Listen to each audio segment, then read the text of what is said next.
एबे आसला बड़ खबर तेज यही दिन मिलवाक जाऊँगी सुभद्रा योजनार तृतीय किस्ती थर्ड इन्स्टॉलमेंट। तेज सुभद्रा हिताधिकारी उपहार भेटी देवे उपमुख्यमंत्री प्रभाती परिडा। तृतीय किस्ती देवे 15,000 टंका। तेज क्या देवे आउ मिल एने कौन बड़ खबर रही है जाना पूर्व आम चैनल को प्रथम थरक आसते चैनल को सब्सक्राइब कर पाखे आसता बेल आइकन को ऑल बटन में सेट कर दिंतु। आ हाँ वीडियो हेल्पफुल लगे निहत भाव वीडियो को लाइक करने सहित डिस्क्रिप्शन में टेलीग्राम चैनल लिंक अच्छी आपने जॉइन जातु।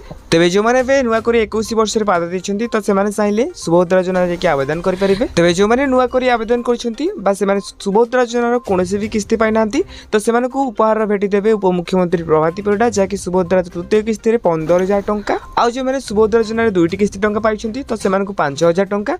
आउ जो मैंने गोटे किस्ती टंका पाई आउ 2टी किस्ती टंका पाई न तो से 10,000 टंका मिल। तेज जो मैंने सुभद्रा योजनार तृतीय किस्तीर लाभ उठाइबा चाहते तो से जो बैंक में जो मोबाइल नंबर अच्छी से निहत भाव आधार कार्ड लिंक रही आवश्यक आउ एपरिक निजर एनपीसीआई एक्टिव रही आवश्यक। तेज बाकी रहा सुभद्रा योजनार तृतीय किस्ती टंका केवे मिल तो अगस्ट 9 तारिख राखी पूर्णिमा मिलवाक जाऊँगी सुभद्रा योजनार तृतीय किस्ती थर्ड इन्स्टॉलमेंट। तेज यहाँ था आज बड़ खबर जदि आपने आपको रिलेटेड वीडियो देखा चाहते तेज आम चैनल को सब्सक्राइब करूँ।